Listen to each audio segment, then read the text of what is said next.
ഞങ്ങളിപ്പോൾ നിൽക്കുന്നത് തിരുവല്ല മേപ്രാൽ സ്വദേശിയും കുവൈറ്റിൽ നടന്ന തീപിടുത്തത്തിൽ മരണപ്പെട്ട തോമസ് ഉമ്മന്റെ വീടിന് മുമ്പിലാണ്. എല്ലാവരെയും പോലെ തോമസ് ഉമ്മനും സ്വപ്നം കണ്ടു, ഒരു വീട് എന്ന സ്വപ്നം അദ്ദേഹത്തിനും ഉണ്ടായിരുന്നു. ജീവിതാഭിലാഷമായ വീട് നിർമ്മാണം പൂർത്തിയാക്കി നാട്ടിലേക്ക് മടങ്ങാനിരിക്കവെയാണ് തിരുവല്ല മേപ്രാൽ സ്വദേശി തോമസ് ഉമ്മന്റെ അപ്രതീക്ഷിതമായ മരണം സംഭവിക്കുന്നത്.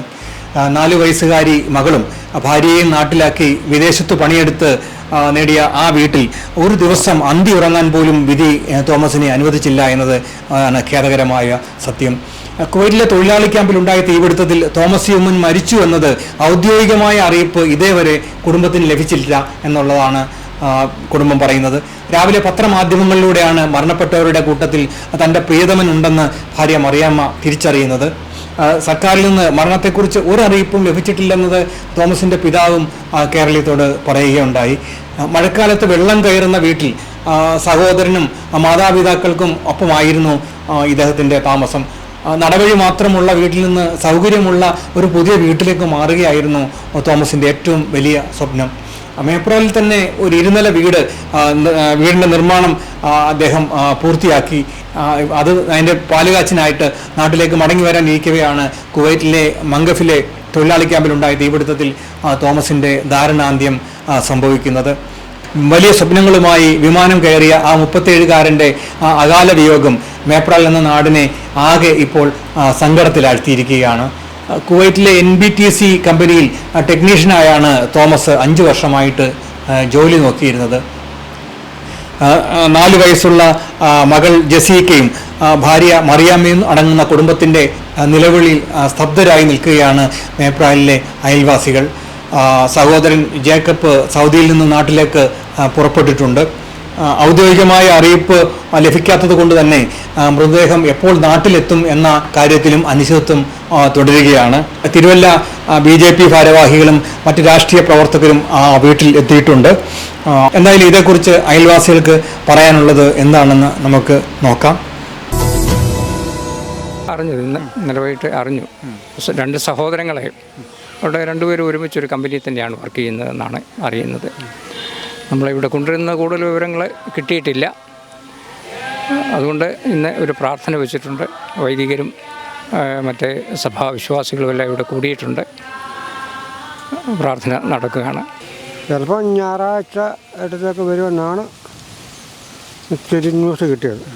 ഇന്ന് രാവിലെ പത്രത്തിൽ കൂടെ ആണോ നിങ്ങൾ അറിയുന്നത്? ആണ്. ഇവിടെയായിരുന്നു താമസിച്ചിട്ടുള്ളത്? ഇവിടെയാണ് ഇപ്പം താമസിക്കുന്നത്. ഭാര്യയും മക്കളൊക്കെ ഇവിടെയാണ്? ഭാര്യയും മക്കളും ഇവിടെ തന്നെയാണ്. പിന്നെ വേറൊരു പുതിയ വീട് അല്പം പടിഞ്ഞാറ് മാറി വെച്ചിട്ടുണ്ട്. ഒരു കട ഫാദർ ഒരു കട നടത്തുന്നുണ്ട്. ഈ മരിച്ചുപോയ ആളിൻ്റെ ഫാദർ ഒരു കട നടത്തുന്നുണ്ട്.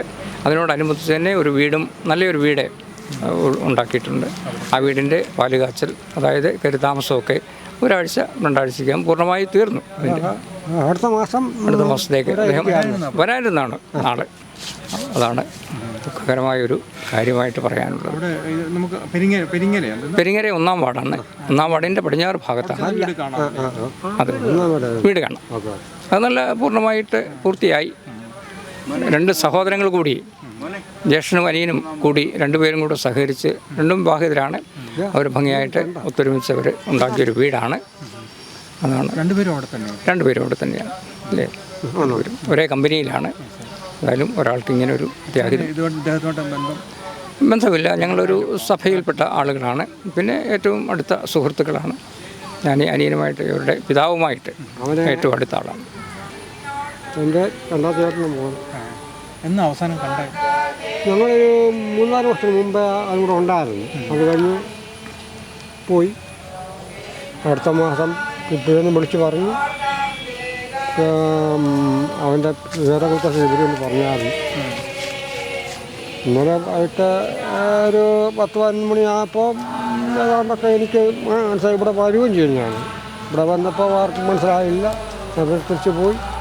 രാവിലെ 5 മണിയായപ്പോൾ അവൻ്റെ ഫോൺ വിളിച്ചപ്പോൾ ഫോൺ വിളിച്ചു അതിന് എടുക്കുന്നില്ല. ബെല്ലുണ്ട്, പിന്നെ അത് കഴിഞ്ഞ് ബെല്ലുമില്ല.